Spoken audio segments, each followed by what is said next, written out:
முன்னாள் மத்திய அமைச்சர் ஸ்மிருதி இரானியை டெல்லியில் களமிறக்க வேண்டுமென பாஜகவினர் தேசிய தலைமைக்கு நெருக்கடி கொடுக்க தொடங்கி இருக்கின்றனர். டெல்லியில் உள்ள 70 சட்டப்பேரவை தொகுதிகளுக்கான தேர்தல் பிப்ரவரி 5ஆம் தேதி நடைபெற இருக்கிறது. வாக்கு எண்ணிக்கை பிப்ரவரி 8ஆம் தேதி நடைபெறும் என தேர்தல் ஆணையம் அறிவித்திருக்கிறது. ஒரே கட்டமாக நடக்கும் இந்த தேர்தலில் ஆம் ஆத்மி, காங்கிரஸ், பாஜக என 3 பெரிய கட்சிகள் தனித்து களமிறங்கி மும்முனை போட்டியை உருவாக்கி இருக்கின்றன. ஆம் ஆத்மி கட்சி அரவிந்த் கெஜ்ரிவாலை மீண்டும் முதலமைச்சராக்கும் நோக்கில் களத்தில் வேகமாக முன்னேறி கொண்டிருக்கிறது. காங்கிரஸ் கட்சியும் இழந்த லெகசியை மீட்டுக் கொண்டுவர அரவிந்த் கெஜ்ரிவாலுக்கு எதிராக முன்னாள் முதலமைச்சர் ஷீலா தீட்சித்தின் மகன் சந்தீப் தீட்சித்தை களமிறக்கிவிட்டிருக்கிறது. 68 தொகுதிகளுக்கான வேட்பாளர்களை அறிவித்துவிட்ட அந்த கட்சி களத்தில் கவனம் செலுத்தி வருகிறது.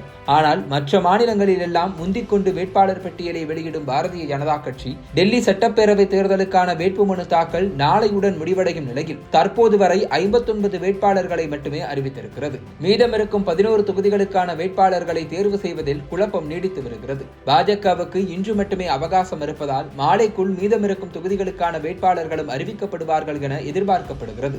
டெல்லியில் 1998ஆம் ஆண்டுக்கு பிறகு ஆட்சியை பிடிக்க முடியாமல் தவித்து வரும் பாஜக அங்கு தங்களுக்கென ஒரு தலைவரை கூட உருவாக்க முடியாத சூழலில் உள்ளது. இதனால் சட்டப்பேரவை தேர்தலில் போட்டியிட கட்சியினரை ஆர்வம் காட்டுவதில்லை. பாஜக தேசிய தலைமையோ முன்னாள் எம்பிக்கள், முன்னாள் எம்எல்ஏக்கள், கட்சி தாவி வந்தவர்கள் என பலருக்கும் சீட்டு கொடுத்து எப்படியாவது டெல்லி தேர்தலில் எதிர்க்கட்சி அந்தஸ்தையாவது பெற்றுவிட முயற்சிக்கிறது.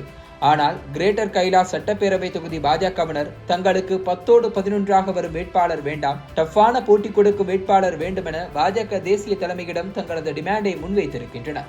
இதே தொகுதியில் ஆம் ஆத்மி கட்சி சிட்டிங் மினிஸ்டர் சௌரப் பரத்வாஜை களமிறக்கி இருக்கிறது. அவருக்கு இணையாக நல்ல கரிஸ்மா கொண்ட, பேச்சாற்றல் கொண்ட ஸ்மிருதி இரானியை களமிறக்க வேண்டும் என திங்கட்கிழமை அன்று நடந்த கட்சி மீட்டிங்கில் பாஜக தேசிய தலைமைக்கு கோரிக்கை சென்றிருக்கிறது. கோரிக்கை பரிசீலிக்கப்படும் என பாஜக தேசிய தலைமையும் கூறியிருக்கிறது. ஆனால் தற்போது அதற்கான கால அவகாசம் குறைந்துவிட்டதால் அவசர கதியில் முடிவெடுக்க வேண்டிய நிலையில் பாஜக இருக்கிறது. ஏற்கனவே டெல்லி சாந்தினி சௌக் மக்களவை தொகுதியில் 2004ஆம் ஆண்டு போட்டியிட்டு தோற்ற ஸ்மிருதி இரானி அதன் பிறகு 2014இல் உத்தரப்பிரதேசத்தில் இருக்கும் அமேதி தொகுதிக்கு மாறினார். அங்கு முதல் முறை ராகுல் காந்தியிடம் தோல்வியடைந்தவர் 2019இல் அவரை வீழ்த்தி வெற்றி பெற்றார். இதனால் பாஜகவுக்குள் ஸ்மிருதியின் மவுசு எகிரியது. நாடாளுமன்ற விவாதங்களின் போது அவர் பேசிய பேச்சுக்களும் அவர் பக்கம் கவனத்தை திருப்பின. ஆனாலும் 2024 சட்டப்பேரவை தேர்தலில் அவரால் மீண்டும் அமேதியில் வெற்றி பெற முடியவில்லை. இதனால்தான் அவரது சொந்த மாநிலமான டெல்லியில் களமிறக்க வேண்டும் என்கிற கோரிக்கை எழுந்திருக்கிறது. ஆனால் ஸ்மிருதி இரானிக்கு டெல்லி சட்டப்பேரவைக்குள் நுழையும் ஆசையே இல்லையா? அவருக்கு பதிலாக கிரேட்டர் கைலாஷ் தொகுதியில் ஆர்த்தி மெஹ்ரா, மீனாட்சி லேகி, ஷிகாய் ராய் ஆகியோரில் ஒருவர் களமிறக்கப்படலாம் என எதிர்பார்க்கப்படுகிறது. இதில் ஷிகா ராய் ஏற்கனவே இதே தொகுதியில் 2020இல் போட்டியிட்டு 16,000 வாக்கு வித்தியாசத்தில் தோல்வியை தழுவியவர். மீனாட்சி லேகி டெல்லி கண்டோன்மெண்ட் தொகுதிக்கு குறிவைத்திருப்பதால் அவரும் கிரேட்டர் கைலாஷில் களமிறங்குவாரா என்பது கேள்விக்குறியே. இதனால் ஆர்த்தி மெஹ்ராவுக்கே அதிகமான வாய்ப்புகள் இருப்பதாக கூறப்படுகிறது.